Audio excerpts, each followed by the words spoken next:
program, which is Water Talks, is having our next meeting is going to be on March 13th at 3:30, and that will be a virtual meeting on Zoom. And we'll be kind of hearing some of the latest activities that have been happening and what's going on, and also looking ahead to the future post-grant.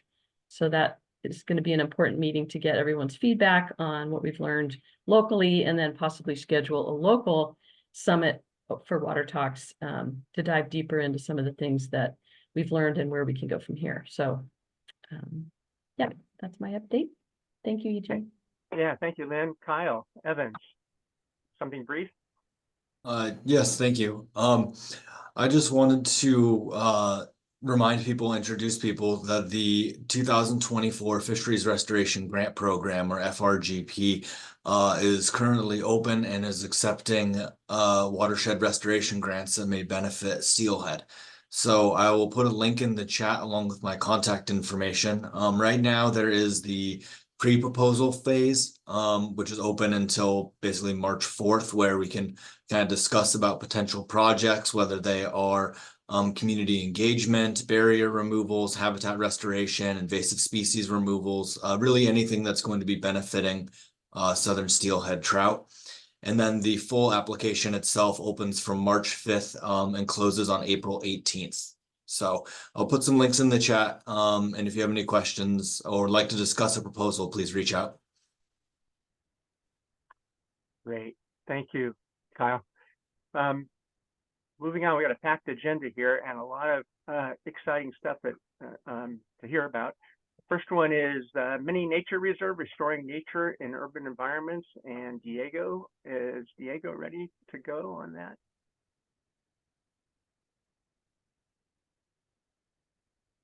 Great.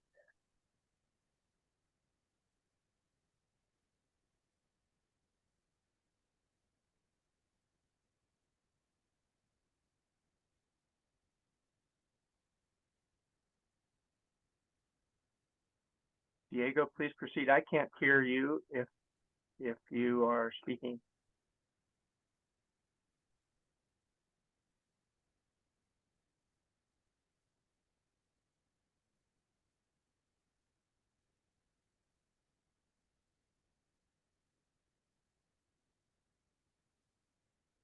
Can anyone hear Diego? No. No.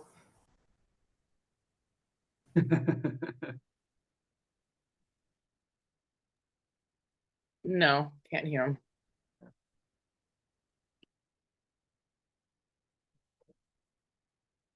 Thanks, Kat.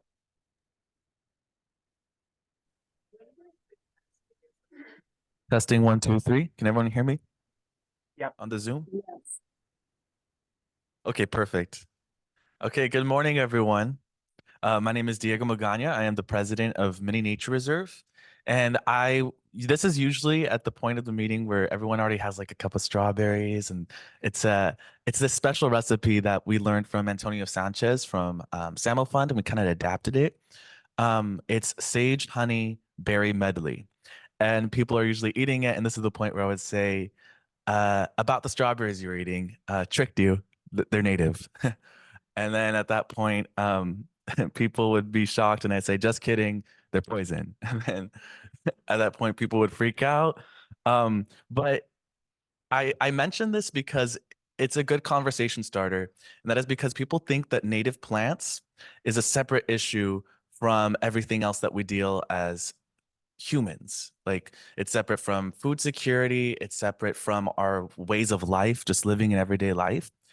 But my point with this sage honey strawberry medley is that all these plants, especially the blackberry, which a lot of people don't know is actually locally native to the Santa Clara River watershed, is that we are not apart from nature. We are a part of nature.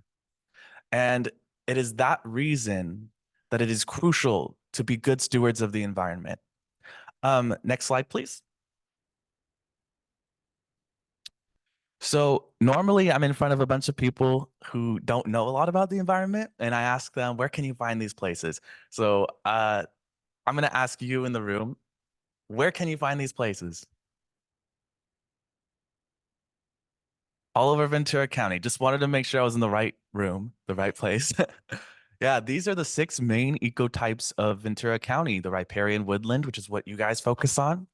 But there's also coastal sand dunes, and that's not a very good picture, but it is a locally sourced picture. We don't really know what these sand dunes used to look like in their pristine condition. We know that there's lots of native species that we don't find as often anymore on our sand dunes, such as ice plant or some invasive dune grasses as well. But we're working to restore that habitat. There's coastal sage scrub, there's chaparral. Well, that's more closer to Camarillo and towards the mountains. And then there's also alkali wetlands and grassland. Some of these places are gone forever. We're never going to get them back, at least the way that they used to be. But we believe that it's still worth restoring, even in a small fashion, in our cities. Next slide, please. And that brings us to what we're all about. So as I said before, I'm Diego Magana. I'm the president of Mini Nature Reserve. We are an Oxnard-based grassroots organization, and we are dedicated to restoring nature in urban environments, such as Oxnard, where this meeting is taking place right now. If you look out, you see a lot of concrete, a lot of asphalt, not a lot of native habitat for our songbirds, for our pollinators.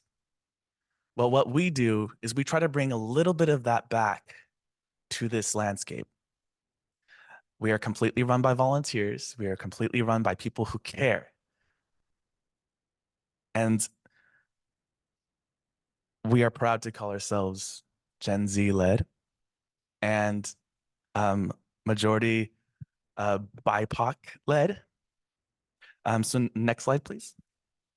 And that brings us to our core values. One of our values is celebrating the diverse cultures that exist here in Oxnard, including and especially our Latino heritage. A majority of us are farm workers, or at least our parents were farm workers. And that's another question is, why would the children of farm workers want to, go back to the land, go back to taking care of dirt and plants and soil? And I believe that's because we are all connected to the land, but we were severed from the land. Everyone loves taking care of the earth, but it's kind of humiliating when that connection is severed and we're not really taking care of what we own or what we feel like is ours. And so what we're trying to do is reclaim that little bit of land in the parkways, near public parks, that little pieces of land that are in that gray area between private and public. We're trying to restore life to that, but also restore a connection to those spaces. Part of that is that we also uplift the voices of the people who have taken care of this land for thousands of years. Here, the first peoples are the Chumash. And one of the things we do, and I'm going to talk about it later, in that picture, you can see that these 2 Chumash women are teaching people how to cook with acorns, a lost art to many of us. In Europe and Korea, they still use acorns. Here, the Chumash still use acorns, but many of us are unaware that they are a source of food and of life. And then the last thing that we believe in is, of course, said this before, bringing back nature to where we are so that it's accessible to everyone. Next slide, please. So there are many events that we do to kind of target this mission and make sure that we do it. And one of the things that we do is we grow the plants in these events called Plantas. It's basically a class where we all just gather together and we learn about growing plants from seed or cuttings, but we also feed people because we believe in the power of connection through food as well. We also do that during volunteer hours. People come and they learn how to take care of these plants, grow them from seed. And then when those plants are fully grown enough, we put them in the ground in what we call mini nature reserve installations. These are native gardens in parkways and in little pieces of land. And then once those are fully mature, we harvest them and we use them in special community events or cooking classes so that we can teach people how to use these plants for food, for practical items. In that picture of the special community events, people are learning how to make wreaths for the holidays. And that was a very fun event, probably one of my favorite things that we've done, and hopefully we'll make it an annual occurrence. But as you can see, we're trying to restore that connection with the plants. Next slide, please. Oh, I just discovered this. Is this what this doesn't work? Okay. So as you can see, we are very much grassroots, not just in the sense that we're just a bunch of volunteers from the community that are meet regularly and try to figure out how to do these guerrilla gardens, but we're also quite literally from seed all the way to harvest. We're almost analogous to farm to table. And this is kind of the model of how we work. So we teach people how to grow the plants from seed, how to put them in the ground, how to take care of them while they're in the ground via our tending events, how to harvest them, and then how to use them. Next slide. So why do we do what we do? I've already kind of touched on it. There's a lot of philosophical reasons that we could get into, and I'm sure that you already have a ton of ideas, but I think it's kind of self-evident just in, well, next slide, please. I think it's self-evident when you just see the life coming back. This is actually an old picture. This is only half a year old. But right now our gardens are looking even better than that. And I will I will edit this slide in the future and put a more updated picture of what our gardens look like. But as you can see from this picture, this is what healing the soil looks like. This is what healing our connection to the land is. And I don't think I need to talk your ear off about why this is important. I think you can see it right there. Next slide, please. And another reason why we do this is because we want to make sure that whatever restoration that we do in our cities is coming from the people. We could just buy 1,000 native plants and put them in the ground ourselves and have an expensive contract with the city or a landscaper, but that means nothing if the people that live here don't care about it. They don't know why it's important. You know, people always ask me like, oh, why don't you go into the Home Depot parking lot and do guerrilla gardens there? Because that's not the community, right? That's not, these are corporations. We're restoring the few places that are run by small businesses and those little gray areas between public and private, you know, because we want to make sure that the people of the community feel a sense of ownership of the nature that exists here. Next slide. So what's in the works right now? Right now, I'm working with the Our Town, Our Children and the Colonia Housing Authority to put on a art and nature program or camp, you could say, during spring break for the children of Colonia to start painting or continue painting a mural that Ana Carrillo started, but also to teach them about native plants. We're going to put a garden in the parking lot of the Colonia Library. We are also, along with that project, we're going to conduct a survey in Spanish to kind of measure the knowledge base of native plants in Colonia, but then also retake that survey in a few years to measure our impact. We are also holding a 5-week training course in North Oxnard, open to everyone, as long as you're over the age of 12 or 13. And this training course will teach people how to propagate plants. But if you complete it all 5 weeks, then you will also gain special access to educational field trips. Next slide, please. This is our impact so far. I need to update this. That should say 5,000 native plants instead of 500.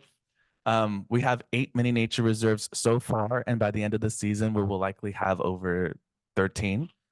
And we've restored a lot of square feet of land. I'm not sure if that number is accurate anymore. And we've also offered 28 educational workshops since we started about a year and a half ago with holding workshops. And we have over 200 volunteers that regularly attend our events. And you can read more about our impact on our website. And if you follow our Instagram, you will see the impact reports, the mini impact reports that we make in real time. Next slide, please. Our goals for this year, these were the goals that we set for ourselves. And we've already beat out most of these. And we're looking forward to continuing to go even further and add more native plants to the environment. Next slide. So let's grow together. I am inviting you to invest in the community here. There are cards at the back of the room that give you information on how you can donate, how you can volunteer your time, how you can learn more from us by attending our workshops. You can also sign up for our newsletter.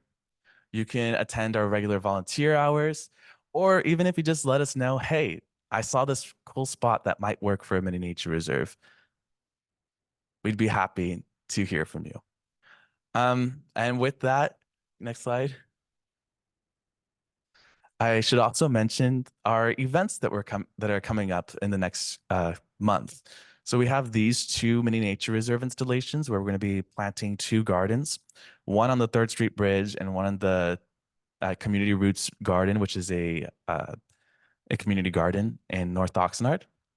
And I have flyers for those. If anyone's interested, I'll hand them to you. Next slide. And then if you want to join the training course, please consider doing that. It's a really cool opportunity, and it's going to be taught by Antonio Sanchez, who is a very well-renowned horticulturist here in Ventura County. Next slide.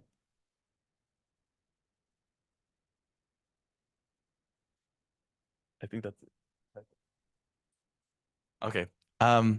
Well, this is where I would normally put a slide to say thank you. Thank you for listening to me and also the work that we do. If you liked what you see, I strongly recommend donating or sponsoring a student. You can sponsor 10 students or 8 students or 4 students for these workshops. If you're interested, shoot me an email. I'll make sure to forward that information to y'all. Thank you. When I share the meeting recording, I'll include all kind of links to relevant programs. Thank you. Does anybody have any? Thank you, Diego. I hadn't heard about that, and it's really interesting. Does anybody have any questions? If they do, please raise your hand. This is Kelly Long. How are you guys doing? I just want to let you know, if you're not here, you're missing these delicious berries. Really appreciate the work that you're doing. Just outreach in the community. Everyone gets so busy, but to realize just a little piece of dirt in our own little neighborhoods can make such a beautiful difference. So thank you so much. Thank you. Sarah has a question. Yeah, I was just curious about how you're irrigating these spaces, or if you are at all, or just trusting that things will survive through that first year. I love this question, and it's different for each mini nature reserve. Sometimes we do have a tank that we fill up with water and then we drag it all the way to a mini nature reserve and water it. But most of the time, we're just trusting Mother Nature and going with the rain and the seasons. Our planting season is from October through May.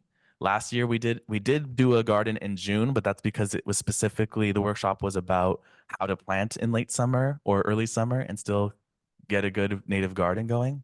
But for the most part, we just trust that the rain will do the work. And the goal of these gardens is also primarily for native habitat. And so for that reason, we try to have an approach that's not as Like we don't intervene with water too much. You know, we want to try to step back and let it heal itself. And for that reason, for those plants, for those mini nature reserves where we don't irrigate, we choose the toughest plants and just let nature do the work. Well, thank you again. Next up, Once Upon a Watershed Education Program with David White. Sarah McCracken will be presenting for David today. Yeah, I'm Okay, gonna great. be. Okay, let me figure out screen share here. All right. Can you hear me and see it and all good? All right, so my name is Sarah McCracken, and I am the Assistant Director for Once Upon a Watershed. And we are a program of the CREW, which stands for Concerned Resource and Environmental Workers. The CREW hires young adults to work out in the environment, and then we run the educational component along with the Green Valley Project. So we have two educational branches. Let me just see if I can. Okay, next slide. So we have several programs in many, many schools. We work with 21 public schools in 3 different school districts in Ventura County. We are at the Rio District, the Ojai, and the Ventura districts. We've been doing this work since about 2007, or no, I think it's earlier than that, 2005. And in this last 2022-23 school year, we presented our programs to more than 2,700 students. Our core goal is to connect kids to nature, and we do this in a variety of ways depending on the age group, but almost every age group does some sort of restoration project out in nature. This is our book, which is both in English and Spanish. It was created in partnership with the artist Diane Bennett. We use this book primarily for our TK and kindergarten programs. And you can see the next slide. Nope, I didn't show up. There it is a picture of me doing the kindergarten program. And part of this program, we show the book. We talk about what is a watershed. We talk about the different animals and creatures that live in the watershed. And then we act out some of the animals in the watershed. And it get the children to embody, and we take them outside for this last part of the program where we embody the animals and the plants of the watershed. Our 4th grade program is Story of the Oaks, and also we talk about the Chumash and their relationship to the oaks. This is a field trip here at Harmon Canyon. And these are Rio District kids that get to go up to Harmon Canyon. Our educator, Heather, here is talking to them about the different aspects of this place. We do a lot of sensory exploration with them and just talk to them about what is happening here with the native plants and the trees. Let's see. And these children here are planting acorns. So that's the second part of this program, this 4th grade program, is that we sprout acorns and we give them to the children to plant, and they move around the space and they plant the acorns. So with the hope that some of them will actually make it.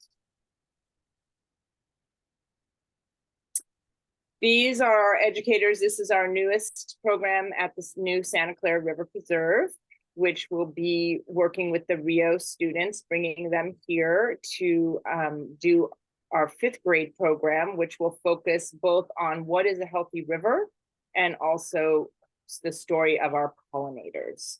So we teach them about what it takes to make a healthy river, and then we talk about the pollination and how that works. We share with them about different native pollinators and the native plants that they depend on.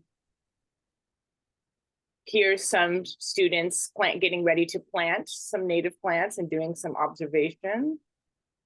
And then here's one of our students getting ready to plant, I believe that's a little oak.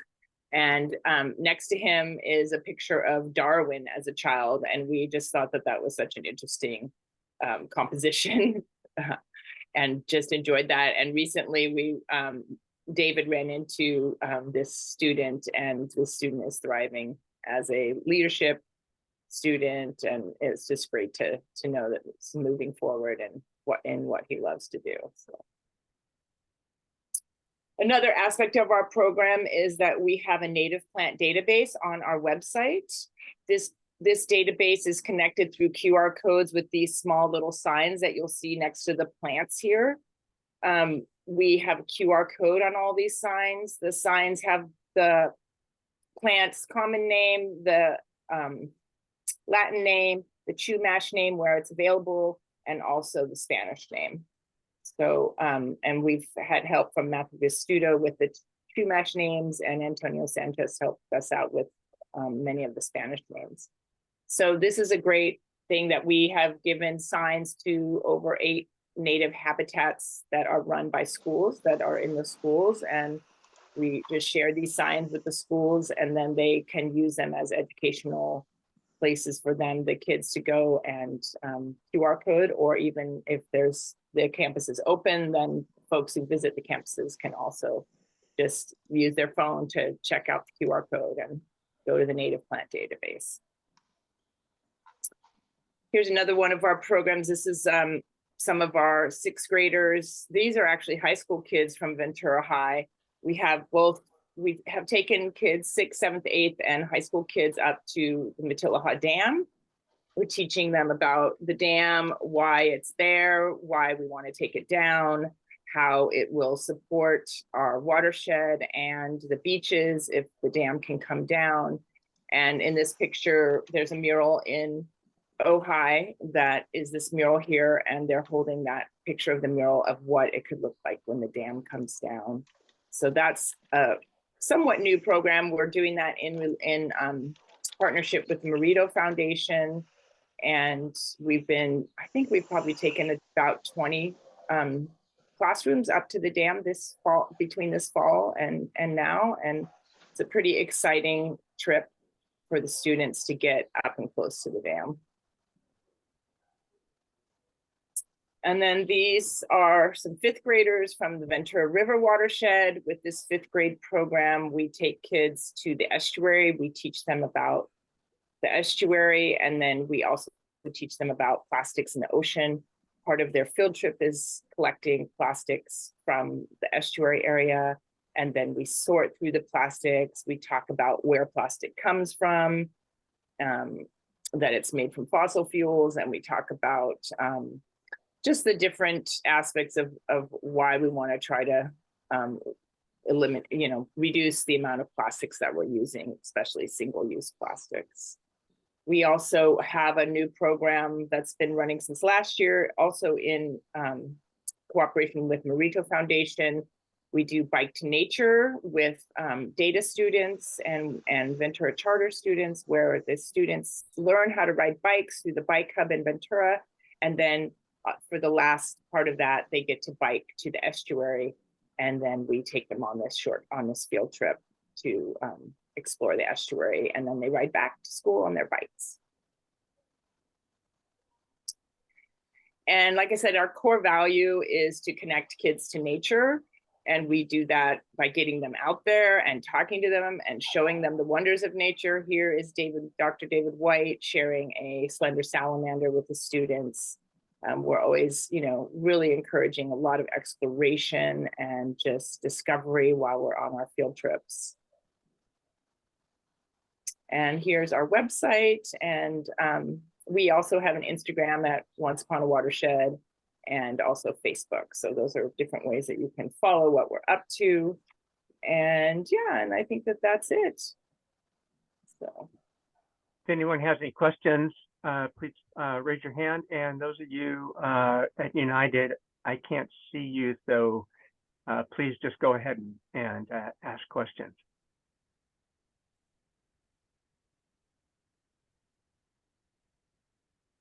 I don't see any hands raised. Great. all right. Thank Well, you very thanks. much, Sarah. Yeah, thank you guys so much. I Great appreciate it. program. Next, Nature Conservancy Santa Clara River Preserve update with Cat Sound. Thanks, Thanks, EJ. Let me just get my screen share going.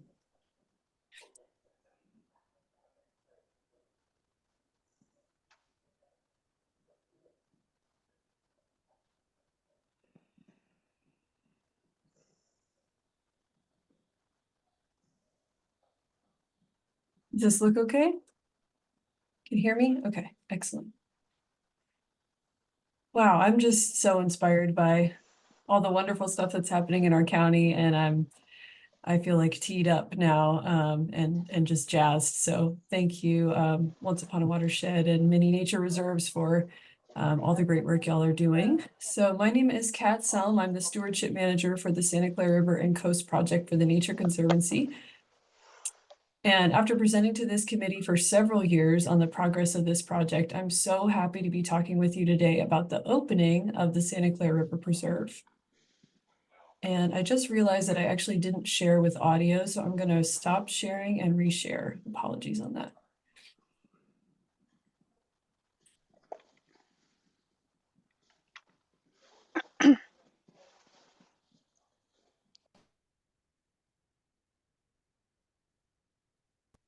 Okay.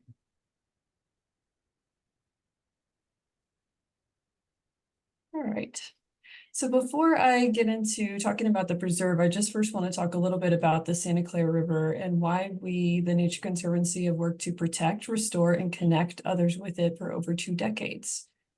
And I'm probably telling this room things that you already know, but I just want to, set the stage for all the work that's been done here by us and many of our partners for the last 2 decades.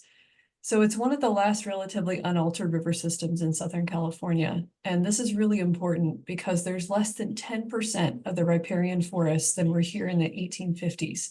So that makes this place a real priority location for conservation, excuse me. This watershed also supports around 16 threatened and endangered species, some of whom are recoverable. It's also highly degraded by exotic invasive plants, such as Arundodonax, shown here on the left, that if removed, have a high chance of native recovery. So all the work we do here really helps create flood and fire resilient communities and thriving habitat for all those species that we were just talking about. And lastly, this place is in need of public access, as residents in Ventura County have historically been isolated from their own watershed. Protecting this place forever will require an engaged community of stewards. So in short, we thought we could make a huge impact here. So in 2002, in partnership with the State Coastal Conservancy, we began working to realize this vision of a protected, connected, restored, and accessible Santa Clara River. So for 2 decades, we've been working with our many partners on protecting and restoring property along the Santa Clara. But the last piece of this puzzle was public access. That's why we're so pleased to announce the Santa Clara River Preserve. After many years of restoration work and construction of public access features, we've now opened the first publicly accessible preserve in our first publicly accessible preserve to the Santa Clara in Santa Paula, California. TNC has heard from partners and community members for many years that they want a place to hike nearby, river access, and a place to bring school groups. So we listened. We created a space with 2 miles of hiking trails that accommodate accessibility with relatively flat and compacted trails that are appropriately signed, 2 ADA parking spaces, and a fully bilingual signage system, a large amphitheater to accommodate school groups, and a parking lot with bus parking and bioswale features to capture and infiltrate runoff. 1,800 native plantings, a beautiful entry gate, a portable restroom, a wildlife viewing area, and of course, river access. We also launched a volunteer program called the Preserve Ambassador Program in July, looking for folks who are interested in volunteering at the preserve. So far, we already have 13 ambassadors who've put in over 90 hours. The jobs that the ambassadors will help us with are vegetation maintenance, photography, greeting and educating folks who come to visit on the preserve, the wildlife, and the Nature Conservancy, as well as picking up trash and just general maintenance of the preserve. We're looking forward to continuing to grow this ambassador program. In addition to the program, we and our partners with Ventura Sierra Club will be offering volunteer work days for the public, which will include tasks like weeding, veg maintenance, picking up trash, and after storm cleanups. So please check our website that I'll share at the end, and you can look at ways to get involved. When we opened our gates on January 29th, the public came in to visit. People walked the trails with smiles on their faces, and several people expressed their gratitude to us for having access to a nature preserve and the river. We had some folks who saw wildlife on their first visit, and others who even brought their watercolors to paint the beautiful landscape. The public can continue to engage with the preserve by visiting on their own or by attending free monthly bilingual bird walks with a local ornithologist, or free monthly naturalist walks with a local naturalist guide that TNC will be hosting. School groups can come and enjoy nature connection experiences. We already have 4 different educational organizations, including Once Upon a Watershed, planning to have field trips at the preserve with a total of 17 field trips planned just for this spring. We're so excited to see how the Santa Clara River Preserve and the community continue to come together. So we have several rules on the site, as this is a nature preserve and not a park. The main impetus for this place is to really protect and preserve the nature that we're trying to restore and protect on this site. So many of the rules in place are there to do just that. So for example, no dogs or other pets. We'd like people to stay on trails. No horses or bikes or motorized vehicles. No camping or fires or fishing. No overnight stays. No collection of wildlife or plants. Leave no trace. And our daily operations are free, open to the public every day, dawn to dusk. And the preserve did open after January 29th, but we had to quickly close again on the 1st of February due to the very first of our atmospheric river events. And then we were pounded again by another one. I don't need to remind everyone here, but so far we've received 165% of a normal year's precipitation in Santa Paula. So it's been actually pretty tough. We're dealing with some flood damage.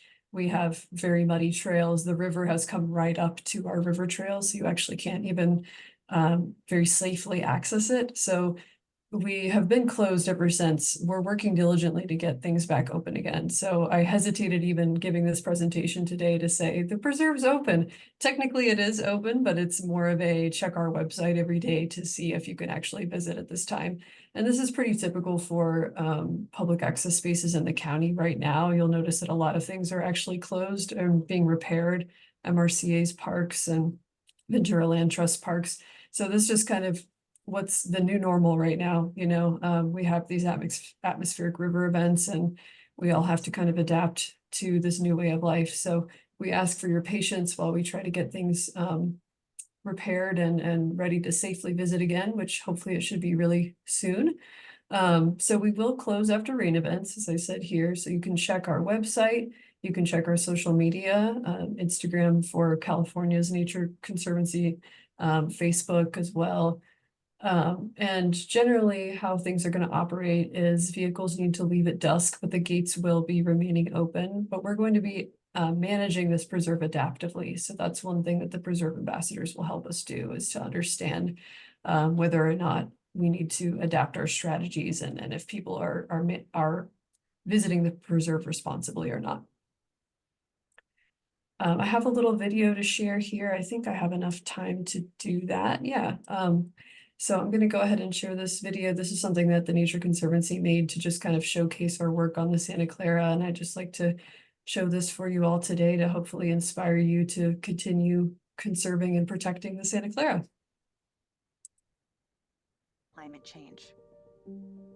With biodiversity loss, a race to ensure that people and nature can thrive on this planet. At the Nature Conservancy, Oops. we protect the places that can help us win this race. Welcome to the Santa Clara River. I love that this place even exists because in Southern California, we don't have a lot of rivers like this. One that is wide and wild. You hear the birds, you see the birds, you see animal tracks. You can pick up the rocks and skip them down the river. It's incredibly peaceful. I'm looking out here and all I see is mountains, forest, river, floodplain. It's an incredible landscape. It looks the way it did in the 1600s. By far the largest natural river system left on the Southern California coast. Santa Clara River is about an hour north of Los Angeles, and it's between the Los Padres National Forest and the Santa Monica Mountains. It runs 86 miles long from Los Angeles County all the way to Ventura County at the estuary where it spills into the ocean. The Nature Conservancy opened the first publicly accessible preserve to the Santa Clara River in Ventura County. We've been working really hard to protect over 21 river miles of this river and to do hundreds of acres of giant reed removal and restoration projects. This river is important to conserve because the Southern California coastal region is one of the most biologically diverse places in all of North America. But it's been heavily developed. It's a place that people love to live, and so we have a lot of urban development. It's a great place for agriculture, so we have a lot of agriculture development. So nature has to compete against that.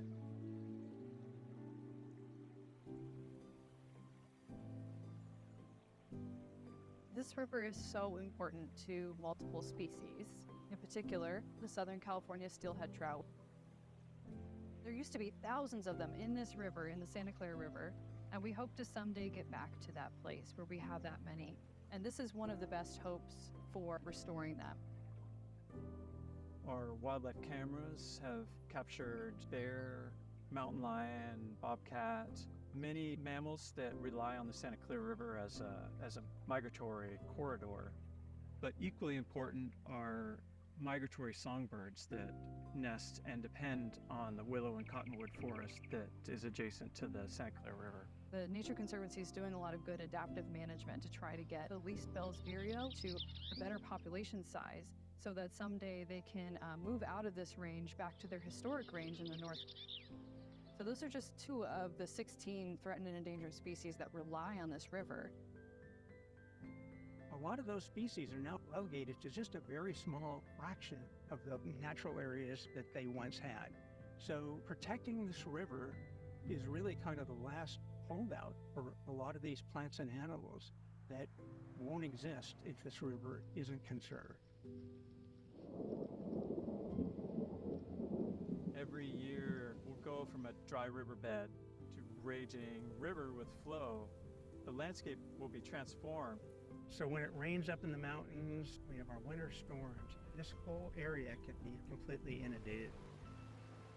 That water could overflow its banks and it slows down, and a lot of the floodwaters are retained up on the banks of the river in what we call the floodplain.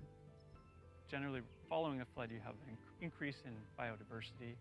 Just for example, this year we saw an incredible patch of amphibians. Expect it to be an incredible year for birds and wildlife. This river used to be a vital trade route from coastal Chumash bands to more inland bands, and there were also really important village sites all along the Santa Clara River. And to this day, there's still a thriving Chumash community along the river and in Ventura County that are still celebrating their culture. What we share with tribal communities is a desire to repair the connection to the land. And we want the community to have a connection and have stewardship of the land. The Santa Clara River is so dynamic, getting to experience that year after year, seeing the river flood and the landscape change, and there's something powerful about that, for people to experience the resilience of nature. Having this place open to the public, I'm most excited for people to come together and people to appreciate nature and to see people's stresses go away and calm come over them.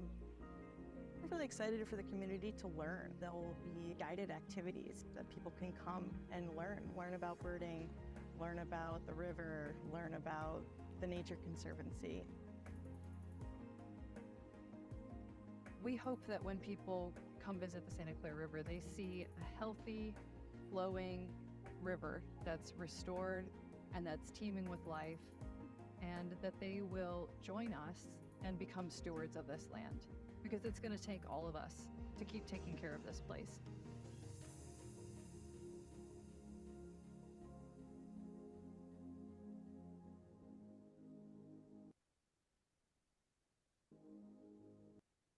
Awesome. Thanks for entertaining that. So here's the website. It's this QR code if anyone wants to scan it, but you can also go to nature.org/Santa Clara River Preserve. And I also just want to say really quickly, a special thanks to so many partners and community members and funders that have made all this work possible. So the California Natural Resources Agency for their generous support for this project, and as well as just so many others who've championed this work. California State Coastal Conservancy, Sierra Club, Friends of the Santa Clara River Conservancy, CAUSE, Ventura Land Trust, Barbarino Venturino Band of Mission Indians, Assemblymember Steve Bennett, Supervisor Kelly Long's office, Representative Brownlee, Western Foundation of Vertebrate Zoology, Wildlife Conservation Board, One Step Olives, Santa Paula School District. There's so many more. Once Upon a Watershed, Santa Paula Rotary, U.S. Fish and Wildlife, CDFW, Marito, so many more that I just can't even name. So if I missed you, I apologize. But you know, this is a community effort. This is a community project, and I just want to thank you all. So yeah, I appreciate the time too. Thank you very much, Kat. Any questions for Kat at United, or raise your hand if you're online? Hi, Kat. This is Supervisor Long. Are you going to be sharing that link for the video? I was trying to find it earlier. It's great. You guys did a fabulous job on that. Yes, Supervisor Long, I'll put it in the chat. It's actually on the website. So I'll just type the website out into the chat and you can all go there, but it's nature.org/Santa Clara River Preserve, and it'll be right there at the top. Fabulous. Thank you. Any other questions? All right. Oh, I have someone asked in the comments where the gate entry is located. That's a good question. Yeah, I'm sorry, I didn't put any maps in here. So you can find it all online. I think that's maybe what I was thinking. It's even on Google. So like we have a Google for Business page. If you just type in Santa Clara River Preserve, the map will show up. It'll take you there. But it's off of Briggs Road on the 126. So you take the 126, get off on Briggs, and then it will turn into Mission Rock Road. Apple Maps and Google Maps should hopefully take you there. We've hopefully worked out those kinks. If it doesn't, you can email me and let me know if it doesn't. I mean, this is our first publicly accessible preserve, y'all. So I'm just letting you know, like, we are learning as we go, and it's definitely been a learning process. So hopefully Google should take you there, and the website has directions. The website has maps. But yeah, it's Briggs Road. That's how you should get there. Thanks. Any other questions? All right. Thanks again. United Water Conservation District 2023 groundwater recharge updates. I don't know who's on deck for that, but please introduce yourself.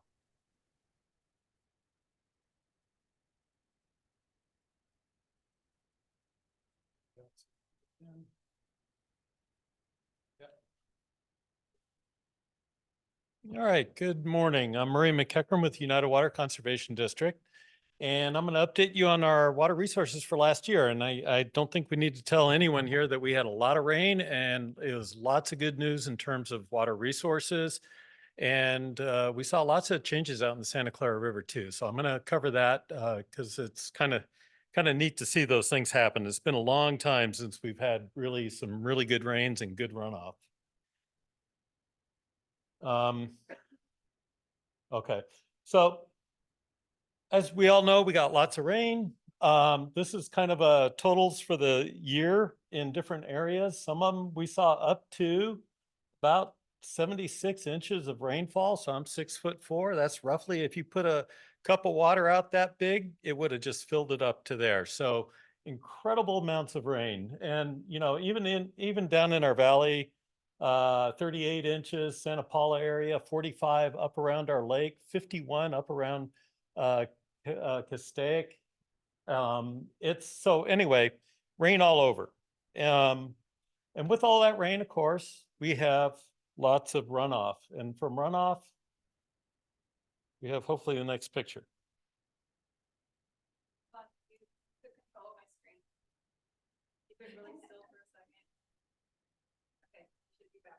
Okay, did I hit something wrong here? Sorry. It should, oh, okay, okay. Anyway, in terms of rain, though, we had before Hurricane Hillary, or what was now downgraded, not even a tropical storm, but we were, amongst the top in terms of rainfall. This is a rain gauge in Santa Paula here. And then after we had that big rain in August, we ended up about in the top 3 in terms of rainfall. So we got about 38 inches in Santa Paula. And of course, 1998, we didn't get quite near that one. In 2005, we got pretty close to that one. So what I want to do is kind of take a look at some of the changes that we saw in our watershed. This is looking at Harvey Diversion in Santa Paula Creek. This is looking upstream before we had all of our storms. This is the summer before in 2022. And what I've done is taken a picture in the exact same location. So if we keep our eye on it, we're going to see changes here. And you'll see how much it changed after just one storm, actually. This was after the January 9th storm right there. So again, it went from a total riparian forest into still a riparian forest on the side, but it got pretty well hammered. In Sespe, we saw pretty much the same thing. We can't have a really good year unless we take out some bridge somewhere. And we did get, Sespe, of course, the railroad did get taken out there, and that's what it ended up looking like after the January 9th storm. And then looking upstream, which was really interesting, is we saw about, actually, this was already undercut about 2 feet before. This is at the USGS gauge in Sespe Creek right here. We saw about 8 feet of lowering of the riverbed in this area right here. And this is, and one thing I want to point out is right here, if you see this big rock right here, that one actually used to be about a half a mile upstream, and that's this rock right here. And so that storm actually moved it about half a mile down, and it's right here. So again, some major changes, especially out of the Sespe watershed. At the Freeman Diversion, we saw also some big changes here. So this was, and as a general rule, I just want to say that almost every single big storm we've ever had, the peak happens at night. And it's unfortunate because, we're always trying to film them and it doesn't always happen. But what we're going to do is, this was during the big storm right here. And so this red line is about the approximate elevation of our diversion crest right here. So this is the Freeman Diversion on the Santa Clara River. This is the smolt bypass flow, and our fish ladder entrance gates are right in this area right here. Can they see, my laser points on your screens too, right? No. Oh, they don't. Oh, okay. So anyway, there's a movie of it, and let's just we'll watch it right now. So if you look at the top right there, is about 1200 CFS at the time, right? When you see it change, it's about what that discharge was. We were 3000 getting into the afternoon, lots of rain up in the watershed, 5000, getting higher, getting later in the afternoon, unfortunately. And then now we're at 18,000. So you remember the red line is at the elevation of the diversion crest. So the tailwater now is actually higher than the diversion is in this system right here. So we actually, about 100,000 is about where it topped out, probably a little bit higher. We don't have final numbers yet, unfortunately. And water was actually lapping up over this at certain times, coming into our fish screen. And this is the morning after. We're down around 36,000, 28,000. And as you can see, it looks quite a bit different now at the downstream end there. So this is looking downstream before the storm of the diversion, and then this is looking right after the storm. And of course, it took out a fair amount, but it didn't take out everything, all the riparian. And I'll say, I was here in 2005 where pretty much it just took out everything. It was quite a bit different.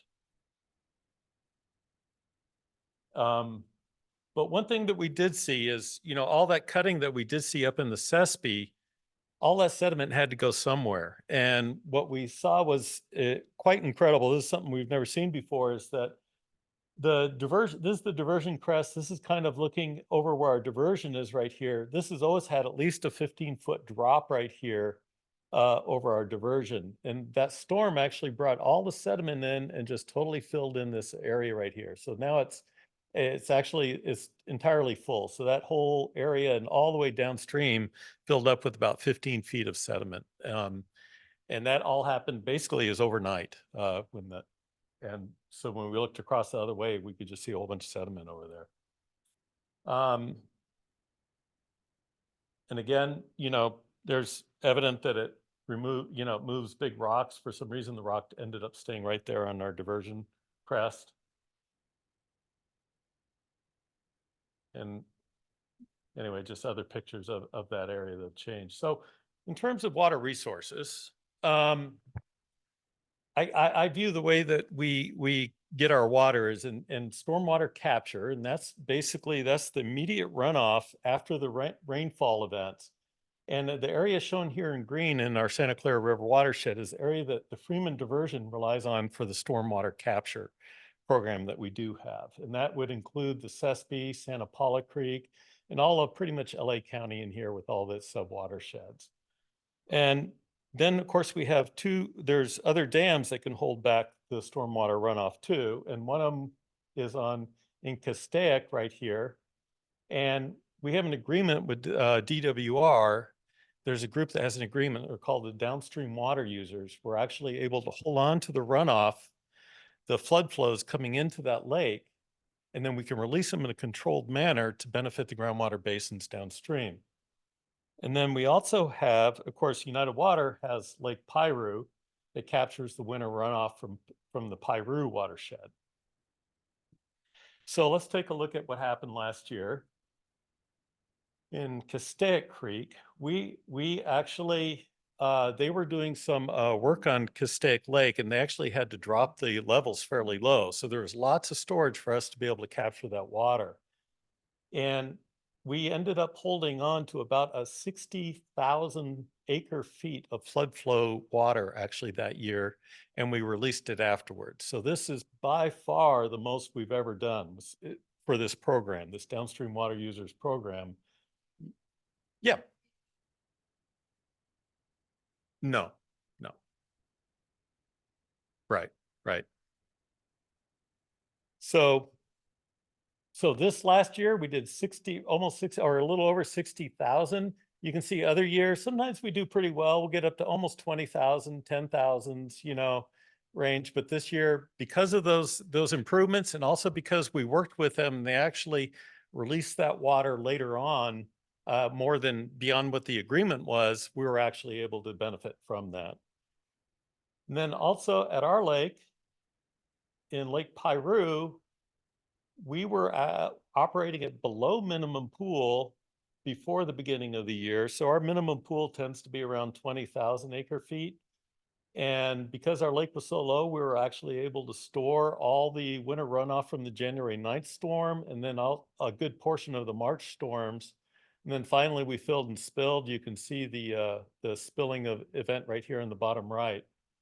And then after that, when we could beneficially use this water downstream for groundwater recharge in the basins and divert that water at the Freeman for groundwater recharge, we actually started releasing that water, drawing down the lake, so that this year we could actually capture more stormwater runoff.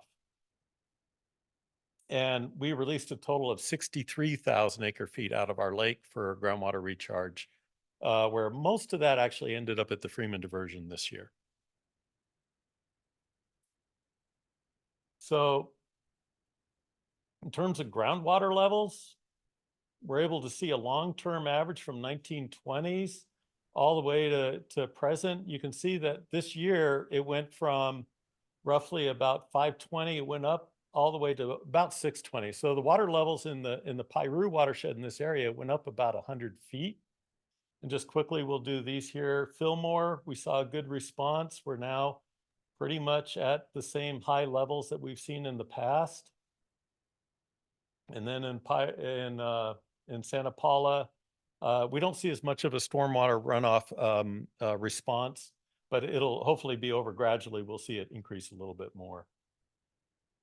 So this is an animation of the water levels during this past year of what happened. This is kind of a cross section looking down the Santa Clara River across the Piru Basin and the Fillmore Basin right here. So, and we'll go over it. This is the black line is kind of showing where the water levels were before this past year. So for example, when I mentioned there was about 100 feet of elevation, there's more than 100 feet of elevation between the groundwater here and the surface or the thalweg or the bottom of the riverbed right here.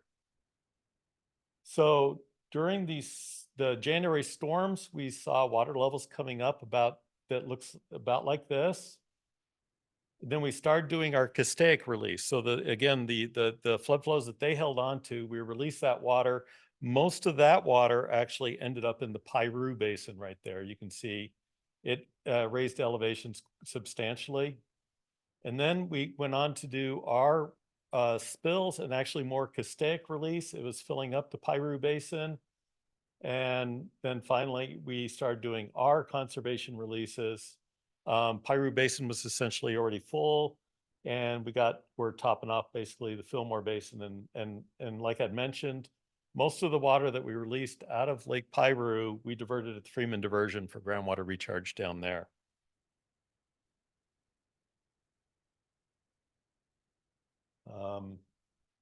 So at the Freeman Diversion, we got to see water levels or flows that people have not seen for many, many years. I mean, it's been since 2005, really. This is a graph showing the total river flow in the blue line right here. And then the orange is actually our diversion. So United Water we have a water right to be able to divert 375 cubic feet per second. And we did so all throughout this period. We went into June, July, August, we were diverting. This is all water that was released. Actually, I have this kind of marked out of what water we were releasing.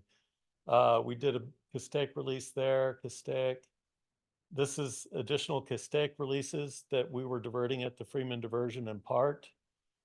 And then our conservation release was during this entire time where we're diverting that water and doing it for groundwater recharge. One thing I want to mention is every time you see one of these lines go down right here, that was a sediment management function that we had to do. So we get incredible amounts of sediment coming down the Santa Clara River. And each one of these is probably removing a couple thousand cubic yards of bed load, of sands and stuff. So what we're doing is we're actually passing it downstream from our diversion intake.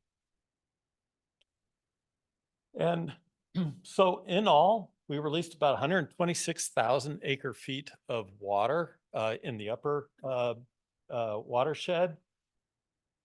And in total, we diverted about 147,000 acre feet of water at the Freeman Diversion. And that was a record. We had, the closest we'd ever been was 1998. In fact, one of the interesting things was we diverted more last year than we did the 10 years prior, all combined. And in large part that was, because of the drought, but still. And with all those diversions, we saw a good groundwater response. So again, these are our ponds right here. This is the Satakoy ponds, the Noble basins right here. This is the Rose Basin. And we only meter one pond of actually how much water goes into one individual pond, and that's Pond O right here. And in total, we put about 6,000 acre feet into this one pond. Let's see if I can, which equates to about 670 feet high of water. So if that's how much water went into that individual pond this year. When looking at it in terms of the whole area, Satakoy received about 400 feet of water. Noble's about 65 feet. And then looking down, we have another set of recharge basins down in El Rio where we put in another almost 600 or a little over 600 feet of water just in 1 year. So with all that water, what we're doing is we're trying to go put it into an area called the forebay. And that's an area that, and we'll show it right here. That's an area right here where we're actually able to put water into the ground, and it benefits the groundwater basins underneath the entire Oxnard Plain all the way out to the coast. So if, for example, if we tried to put water outside of this black line down here, if we tried to do groundwater recharge there, we wouldn't be able to do it because there's a clay cap basically underneath. And so the water wouldn't go down into these and benefit the groundwater basins that we're trying to benefit. So what we're going to do is we're actually going to look at kind of the forebay right here in our groundwater recharge activities and what happens. So this is looking underneath the ground right here. And this is where our recharge ponds are again. So again, we have in the upper top right in the blue, we have the Saticoy, the Nobles in the middle, and then the and El Rio on the downstream side. And these were our roughly, we were at the beginning of the season, we were about 135 feet to groundwater in this area and 140 feet down in El Rio. And so that puts sea level, the groundwater elevation sea level was actually way up, is about 10 miles inland. This is before the, this last year is about 10 miles inland. That's not what we want. We want groundwater elevations to be above sea level at the coastline. And that is what keeps seawater intrusion from coming in. But we already had, they were 10 miles inland. So at the beginning, so at the stormwater capture, we were actually able to put a lot of water into our Saticoy and El Rio facilities. We saw groundwater elevations coming up, and this is basically how it filled this entire year, how it filled underneath the forebay right here. We ended up with water levels that are about 19 feet. So if we dug a hole about 19 feet down in this area, we'd run into groundwater now, much better than the over 100 feet down before. And now it's much less actually right now. This is 53. We made this in, I think November, this graph. And right now I think we're, oh gosh, somebody was saying, I think it's about 20 feet to groundwater in El Rio right now. So again, we filled the forebay. The idea now is that the forebay, the water can go out into the Oxnard Plain, raise the water levels along the coast, and prevent seawater intrusion. So as I mentioned, one of our goals is to prevent seawater intrusion. I just want to show that since we built the Freeman diversion, we had a really good couple decades there of really wet years, and we're able to divert a lot of water. We averaged about 75,000 acre feet of recharge per year. And what we saw, this is a monitoring well along the coast where we saw water levels going up above sea level, right? And that's what we want. We want water levels above sea level. That happened for a long time. And then we got hit by the drought. And also we've been doing more bypass flows, environmental flows for steelhead migration. As a result, we averaged about 18,000 acre feet per year throughout this period. This is before 2023. And as a result, water levels fell below sea level, which is what we don't want. And you can see a result of that. If you look at the same monitoring well, you can look at the chloride levels in the well right here. And during the drought, we had extremely high chloride levels. We started lots of diversions in groundwater recharge. Chlorides went down. Actually, they went down very nicely. This is right on this side. And then, of course, during the drought right here, we saw water levels going back, or chloride levels going back up again. This takes a while for it to go back down again. We didn't see it start going back down until 1993. So I was a couple of years in after the drought last time. So we don't expect this to all of a sudden drop off this year.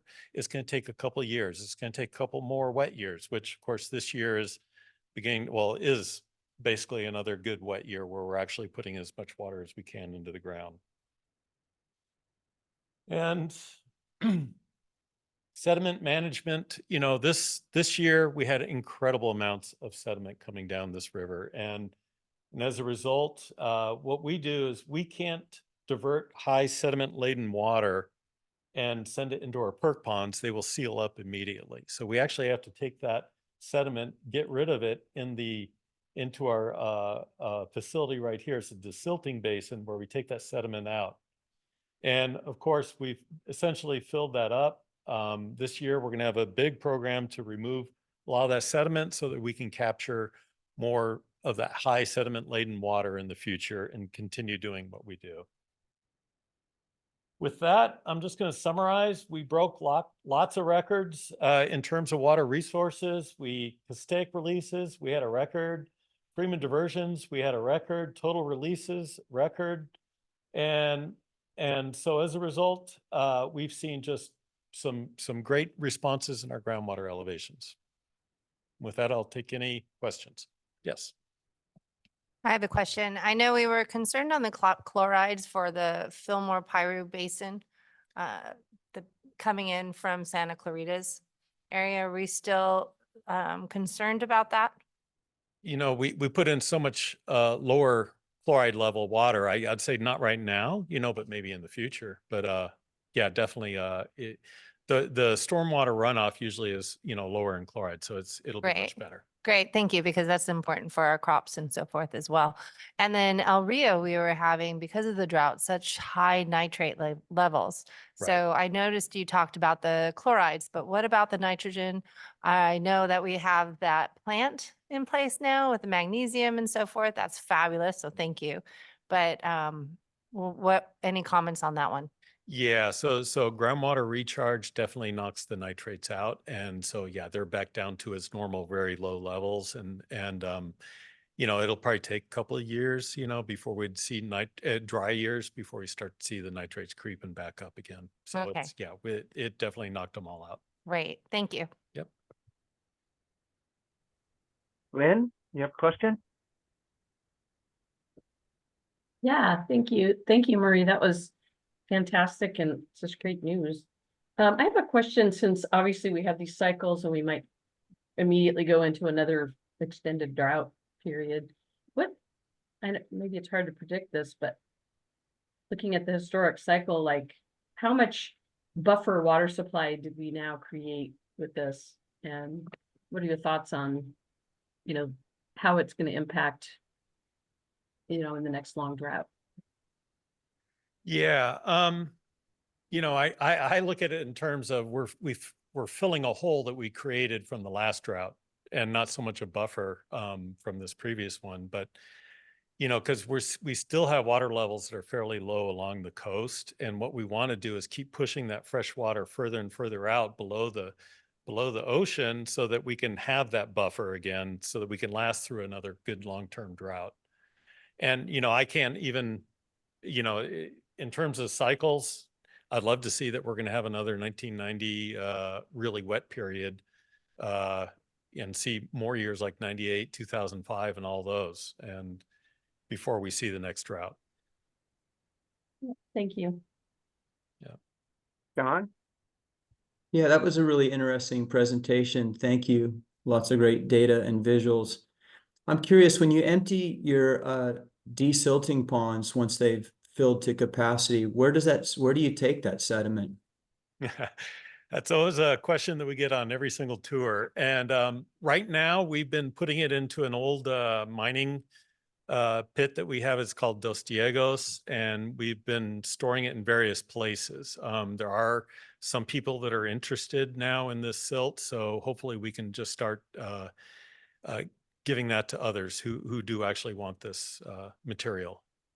Yeah, well, as a follow-on comment, you know, obviously there are sections of the Ventura coastline that are suffering from you know, climate change impacts, sea level rise, and significant coastal erosion. And you know, the immediate thought that comes to mind is, you know, obviously this sediment would normally end up at the coast. I wonder, has there been any communication with people that, you know, like Beacon, that are working with sediment challenges on the coast and getting the sediment transported to the coast and be used as beach replenishment material?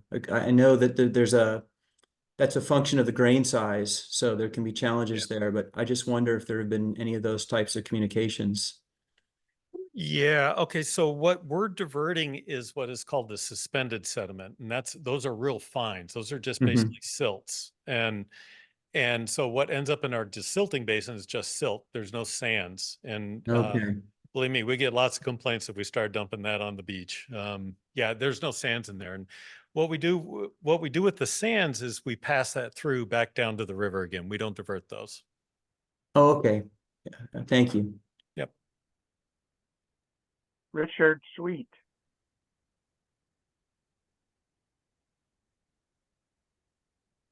Richard, you're muted.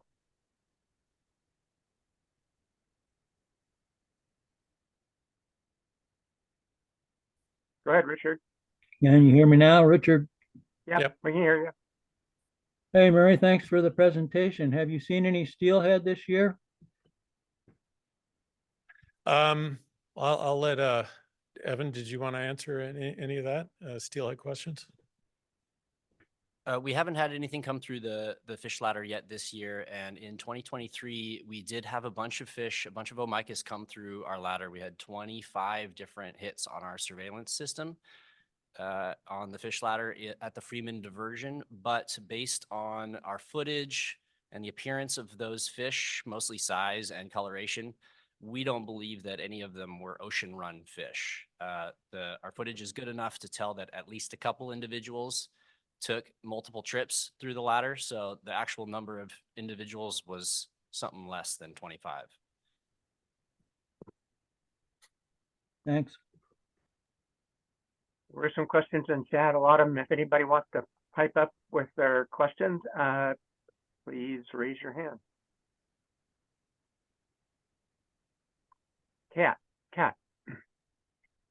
Yeah, thanks. It's a really great presentation, and I think it's really good information to be sharing. So thank you, Murray. I just wanted to know about all this water coming from Castaic. Can you talk about like how it's released? Is it all released at once? And then is there any quantification on the impact to the beds and banks of the channel and the habitat? Because that's just so much water at once. I was just kind of wondering if you all have talked about that at all. Thank you. Oh, sure. So, no, we don't release it all at once. The idea is that we hold back the flood flows, right? So there's the stuff that came over and, all at once, basically. And then we release it at a very much lower rate. At first, where I think we're releasing it at about 200 CFS. So almost all of it ended up just percolating into the Piru Basin. In fact, very little of it even made it to Torrey Bridge, if you're familiar with the Piru area. After that, things became more and more saturated, and we had to get more of that water out, and we got it down to the Freeman diversion. We were releasing it at a rate of about 400 CFS.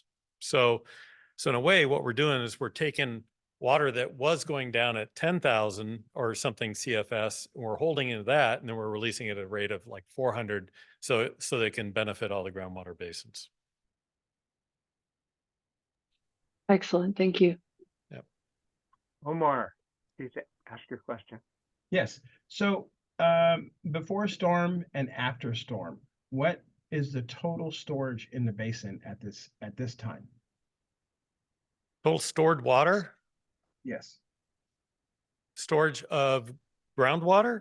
Groundwater storage. Well, it's hard to quantify how much water is in each one of these groundwater basins because, they go over, 1,000+ feet deep, but it's not practical, nor is the water quality very good down there. So, we used to look at in terms of available storage, of how much available storage is there left, meaning how much room is there to put more water. And we tend not to do that anymore, but basically I would say the Piru Basin's probably near full. Fillmore's probably very near full right now. Forebay is probably 80% of full, and but the Oxnard Plain still needs additional water. So that's just very general. Yeah, we don't tend to look at it that way. Okay, thank you. Yep. Thanks a lot, Murray. That was really interesting. Right. Next up is UC A&R, Climate Stewards program and California Naturalist program. I'm a graduate of that program with Jill Santos. This thing.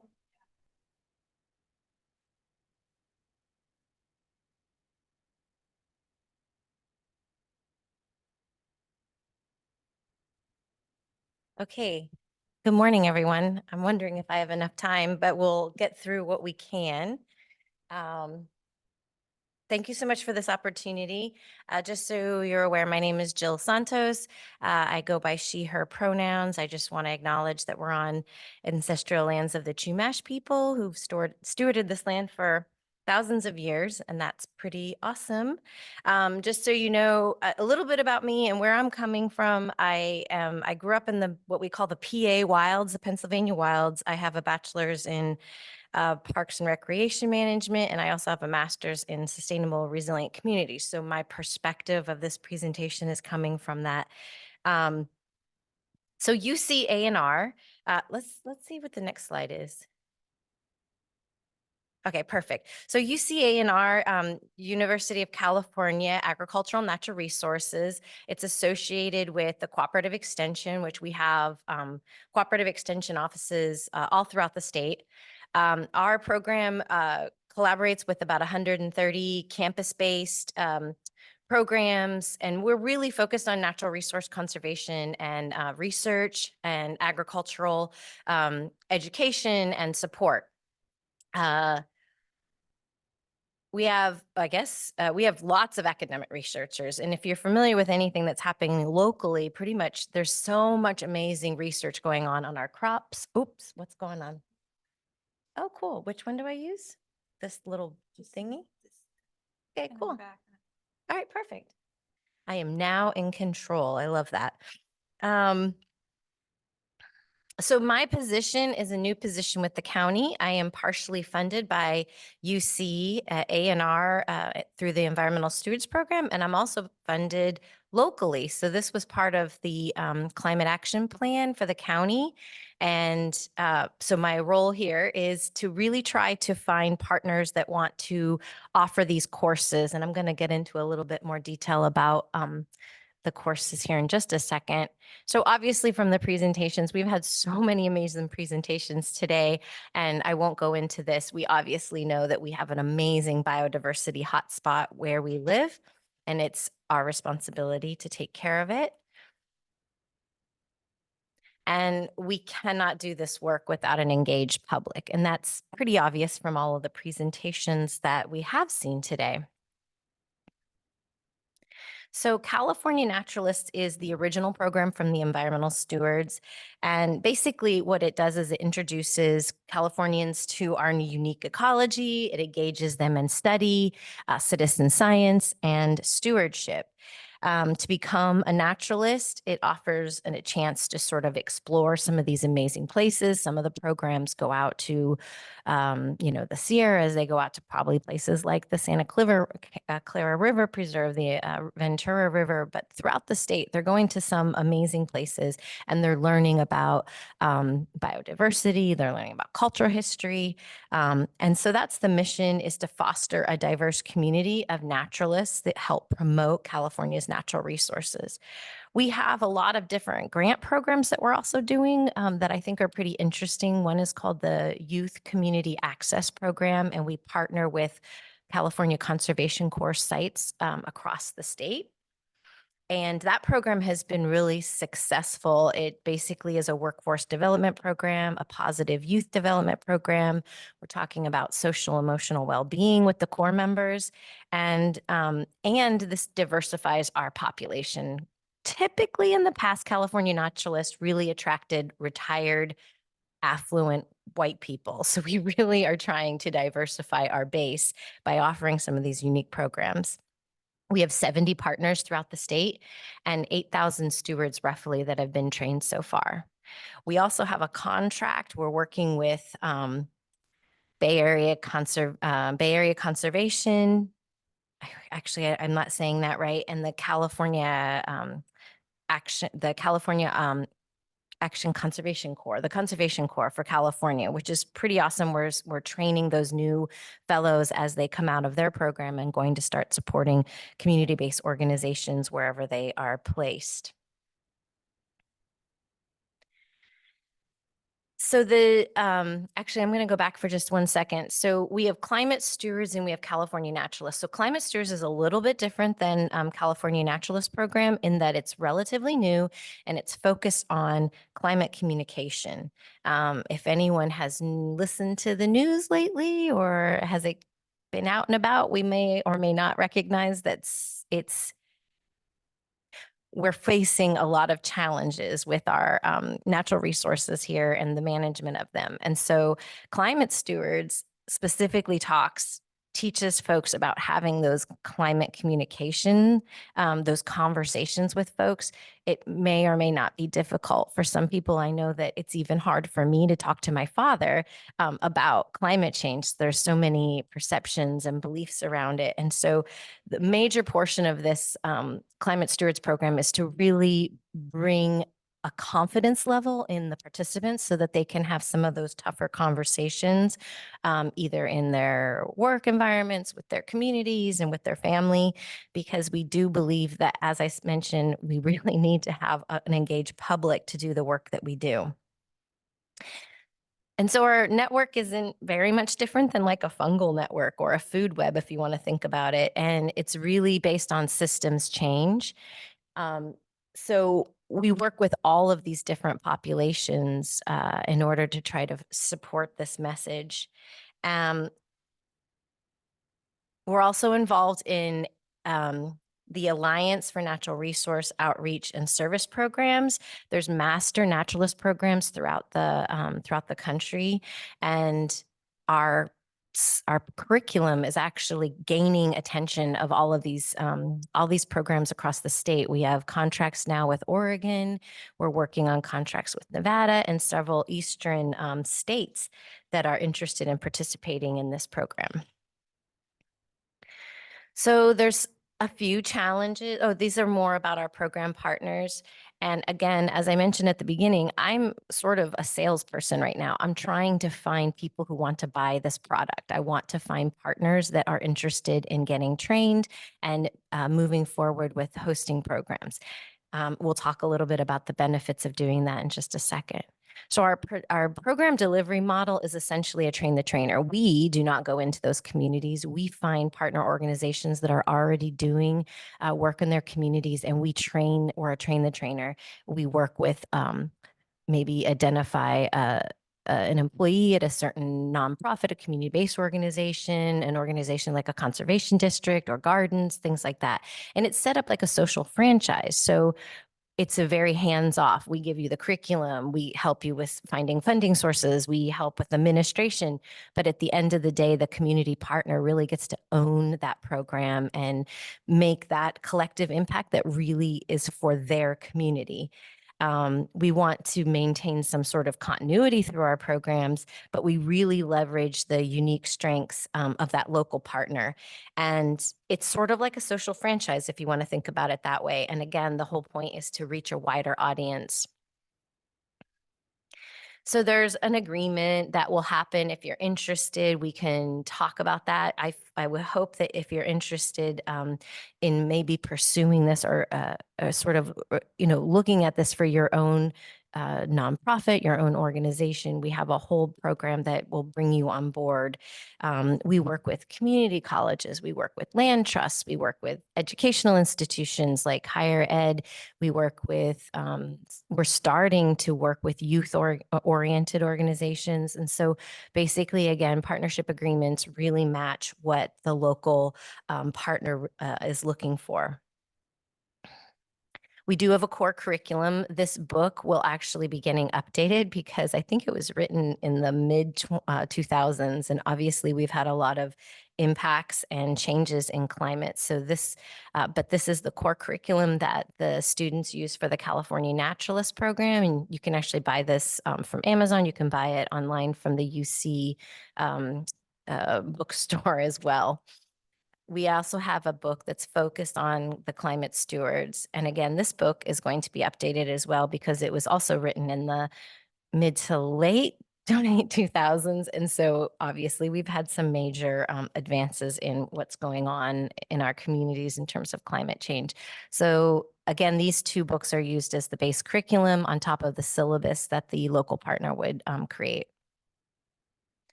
Now, everybody who goes through the program has an opportunity to get certified. It's a basically 40-hour commitment. It's a mix of online or in person. You get to do fabulous tours all over the region, wherever you're located. For instance, when I took the course, I got to go see the Taigas landfill. I didn't have that opportunity unless I was in this course. And we've been on the Ojai Valley Nature Preserve locations and so on and so forth. So depending on where you are located, you're going to be able to interact with experts in the field and gain all of this information. The other thing that's cool about the course, specifically for youth, is that you can actually get a UC credit for this course. And the course itself has been, it's starting to be recognized, and it can be used to put on your resume. It can be used to help advance your career and beyond just having access to that great information.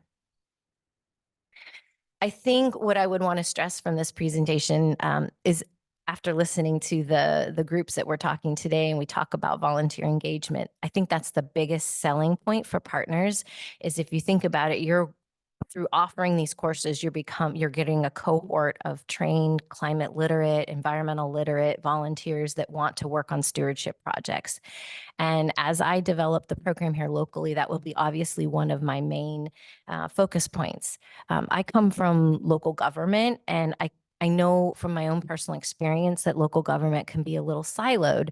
And if you're an environmental type program, yeah, you might have this understanding of what's going on and all the intricacies between social, natural, and economic capital. But maybe perhaps the person who works, a frontline worker, maybe for the permit counter, or someone in an administrative role, they may or may not understand a lot of those connections. And when they're approving budgets or when they're looking at contracts, I think it would be really awesome if we could provide a program for local government employees specifically, but we're also looking at, like these community-based organizations as well.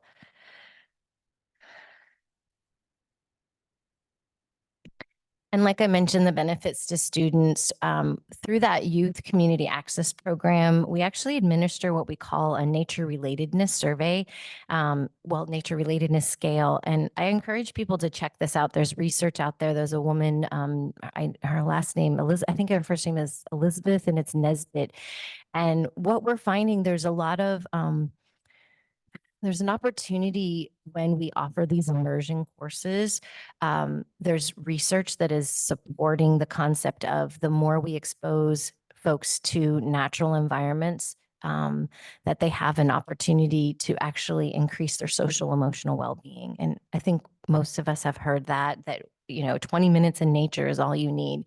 And through these surveys, we're actually showing that our program is matching and or exceeding sort of the averages across, actually some of these programs are international, based out of Australia and so forth. So our numbers coming out of our immersion courses are actually tracking with national averages and or exceeding them. So something is happening, especially with our core members. We're transforming. The comments that we get are things like, I never knew that this was a career for me. I'm definitely going to, go into natural resources for my career. It's changed the way that I look at my academic pursuits. So we're getting a lot of really good feedback. And once they're certified, there's opportunities for them to volunteer at various levels. And we hope that their activities fall into some of these categories: scientific research, environmental monitoring, restoration, education, citizen science, and public participation, maybe doing some interpretive education, and even just doing program support. And again, I can't stress this enough. If you are a community-based organization, or if you're a nonprofit, if you're a local quasi-government entity, this is a great way for you to develop a cohort of environmental literate and dedicated volunteers. This is just sort of a graph from, well, this is a little bit old, but it tracks pretty much with what our most current data. And again, this is just showing a breakout of what people are getting from the programs. So again, I mentioned actually this number is old. We have about 8,000 stewards or naturalists that have been certified. We have 70 partner organizations. We have almost 150 certified instructors. And we also have a pool of maybe 1,000 or more trainees that are currently getting trained.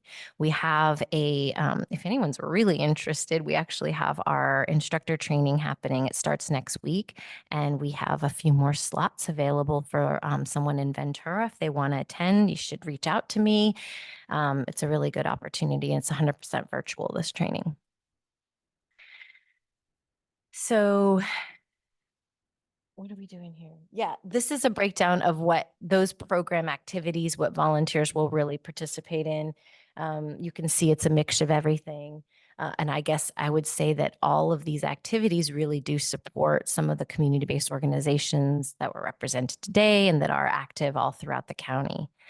And I think that number of 7,000 acres is actually closer to almost 1 million now of acres and partner-led land that we have been in some form or another stewarding, conserving, and or restoring. Whoops. Our program is also really focused on what you call a community of practice. So our alumni that come out of the program have lots of opportunities to network with other participants throughout the state. And we actually just hired a community of practice staff member that will really work to develop these ongoing networks. You could call them peer learning networks or whatever you want to call them. But it's the idea of cultivating interconnectedness amongst the participants themselves. And as I mentioned before, we are about systems change. And so by cultivating these interconnectedness between different entities that may or may not have participated or collaborated in the past, we're building a resilient system moving forward. And of course, I mentioned the diversity that we're trying to reach out to. I mean, UC in and of itself has policies in place to advance DEIJ initiatives. And this is a big part of what we're doing. And in these photos, you can see there's 2 core members there. If you're interested in learning more about what the core members program, we have every one of the core members that go through our program develops like a mini PSA video that's 3 to 5 minutes. And I can tell you that a lot of times they bring me to tears because they're so amazing about the transformation that these young adults go through from not really having any connection with nature to learning how to really have an emotional connection to the work that they're doing. This is just sort of more on our DEIJ, but we're really focusing on eliminating those barriers to funding, to access, and to training, and to information. We have a lot of barriers, whether it's people living in urban environments that just really don't have a connection to nature. And that's why Diego's program was so interesting to me, because he's working on urban greening. And again, our program partners range from things like that are really focused on urban access to how do we get access to places like the Santa Clara River Conservancy and so on and so forth. How do we get folks to be able to have access to funding and these training opportunities? So this is, again, just one testimonial that came out of a program. And what I love about this statement is talking about the intergenerational connections that the participants are creating. So a new partner process is pretty straightforward. Someone's interested, they reach out to me. We talk about their interests and where they would want to go with the program.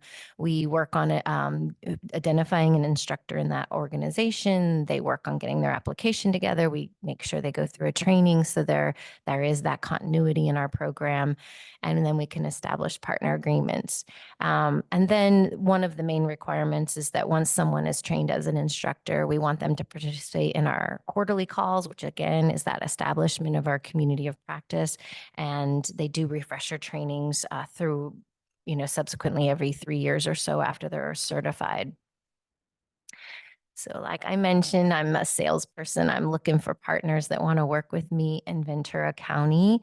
We used to have a really strong CalNat program that came out of Channel Islands, and that has since stopped since the pandemic. We had some partnerships with the Santa Barbara Botanic Garden and Ojai Valley Land Trust. But again, since pandemic, a lot of those local partners have just sort of moved, not been able to re-engage. Staff has moved on. We've had turnover, things like that. So I think that this would be an amazing program, both California Naturalist and Climate Stewards to offer in our county. We have a strong partner in Santa Barbara that's offering, and the next closest program is down in Long Beach and the LA Basin. So we really want to grow this program locally.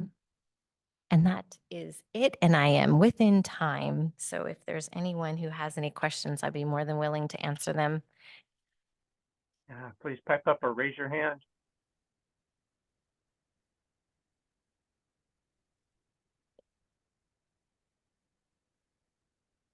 I think that's it. I think you're right. Okay. Yeah, so this concludes our first ever Leap Day meeting of the Santa Clara River Watershed Committee.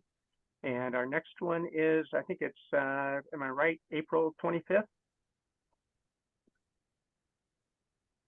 And this is recorded. I'm not sure who's recording it, but there were a number of people who wanted links to various sites that were mentioned during the presentations. And I'm assuming that this will be shared, or those links will be shared via email. I don't know if there's anyone still on that. Yes, the recording should be shared next week, and it will have all links to programs mentioned during this presentation. Great. Well, have a great Leap Day, everybody. And thanks to all the wonderful presenters we had and fantastic information. Take care.